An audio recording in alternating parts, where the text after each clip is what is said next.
Hello everyone, and welcome back to Jikook Magic, the place where every second of Jimin and Jungkook's interaction is explored with love, precision, and curiosity. That night in Los Angeles, it wasn't just the sky that felt calm. There was something deeper in the air. A simple live stream turned into an emotional moment that we still replay to this day. Because when Jungkook appeared alone, eyes sleepy, and Jimin arrived a few minutes later with a gentle smile, we all knew this wasn't just any live. This was a moment. And today, we're going to unravel that moment together. Throughout BTS's long history of going live, hundreds, if not thousands, of memorable moments have been captured. Genuine laughter, light teasing, affectionate interactions, and even shocking confessions. But one live session remains talked about to this day. Not because of loud laughter, not because of spontaneous choreography or silly cooking challenges, but because of something far softer, deeper, and for many, utterly intimate. The live stream began calmly. A regular night in Los Angeles. The cool breeze whispered through the windows. Jungkook appeared on screen, his hair still damp from a shower, wearing relaxed pajamas, lounging on a white bed that's become familiar to longtime ARMY. His eyes looked drowsy and his voice was soft, but it felt like something was keeping him from sleeping, perhaps a desire to share, or maybe wait for someone. And that someone arrived. Jimin. A few minutes after the live began, Jimin entered. Not just as a guest, but as something more, like a magnet shifting the entire mood. From calm to warm, from sleepy to full of life. From the start, their conversation flowed with a kind of closeness that's hard to describe. Their words weren't just basic questions and answers. They were like a silent dance, a rhythm they knew instinctively. Even before Jimin spoke much, Jungkook's expression changed. His eyes widened just a little. His smile grew just a bit. He looked more alive. "I just took a shower," Jungkook said softly. "Feeling really sleepy." Jimin gave a small smile. But that smile, for those who noticed, wasn't just a smile. It held warmth. And maybe, just maybe, a feeling reserved only for someone you know very well. "Well, there you are, you do like going live when you're sleepy, huh?" he murmured gently. Then, with a tone that felt casual, yet far too specific to be random, he added, "I've seen you fall asleep on this white bed before, you even snored a little that time." Jungkook laughed, but a subtle blush bloomed on his cheeks. "The company told me to stop doing that." And this is where everything shifted. With a teasing yet feather-light tone, Jimin replied, "Well, you know why, right? Because Jungkook's battery keeps running out. And that battery is very precious." Silence. A wave of hush swept over the chat that had been filled with laughing emojis. A few seconds passed, and one word echoed in everyone's mind. Precious. Not funny. Not tiny. But precious. A word full of meaning.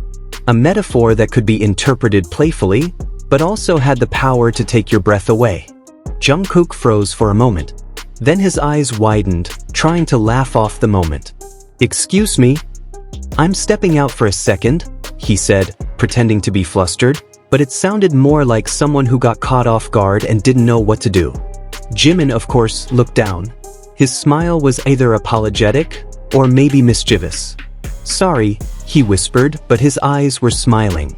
He knew exactly what he said, and he knew the effect. According to several Korean translation accounts, the word battery in Korean culture can symbolically refer to a man's body part, not in a vulgar way, but as a symbol of energy, vitality, and sometimes even romance. So when Jimin used the word precious, it felt deeply intentional. He didn't say little friend. He didn't use weird or silly words. He chose something deep, something emotional, precious. As if saying that a part of Jungkook, physically or metaphorically, is deeply important to him. How can someone say that casually, confidently, without hesitation, in front of thousands of viewers? Because they're not just anyone. They are Jimin and Jungkook. And only a relationship built on deep trust could allow for such an interaction, without awkwardness, without harm. What's interesting is, Jungkook didn't end the stream.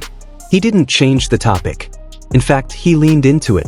He blushed, he laughed, he responded, as if they were playing in their own little world that only the two of them understood. Jimin then added, with an almost too sweet to be sincere smile. "This is the kind of content I'll have to apologize for later. Sorry, I got carried away."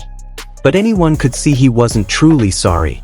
He was simply acknowledging their game. That in that moment, the outside world almost disappeared.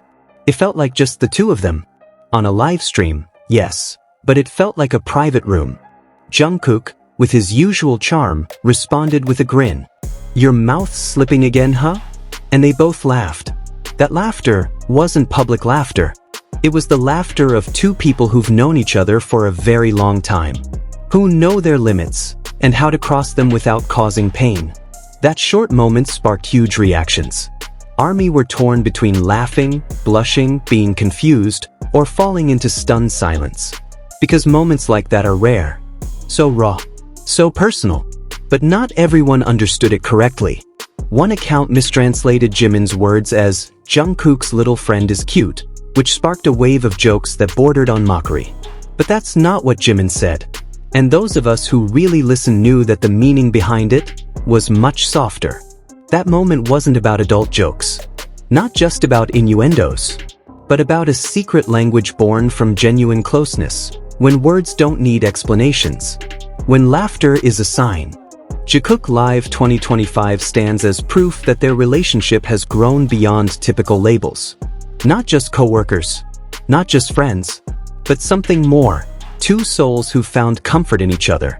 And maybe when Jimin called that battery precious, he was saying something bigger. That all of Jungkook is precious. That their togetherness, in silence, in laughter, in teasing, is something worth cherishing. Because only in front of someone we truly love do we dare to play on the edge of ambiguity. We tease, we nudge, we flirt, not to embarrass, but to share a small joy only understood by two hearts that truly know each other. And that night, behind a tiny livestream screen, millions witnessed something more than a joke. They saw love, quiet but real, subtle but present, unspoken but woven into every laugh, every glance, every unfinished sentence.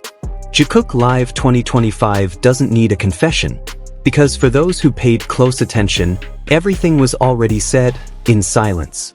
And maybe that's why, when the live ended and the screen faded to black, many of us just sat there, frozen, staring, still trying to process what we'd just seen. Was it a joke? Or was it a message wrapped in soft laughter and shy smiles? One thing's for sure. Not all love needs to be said with, "I love you." Sometimes, a single ambiguous line, a quiet smile, or a meaningful word like precious is enough. Because only deep love can allow two people to dance on the edge of teasing and confession with such ease. And Jikook, that night, in front of millions, shared something deeply personal, yet still elegant, soft, and at once confusing and comforting. Thank you for watching. Don't forget to like, comment, and subscribe if you believe that some things don't need a confession to be real. See you next time on Jikook Magic, where we talk about love that lives in silence.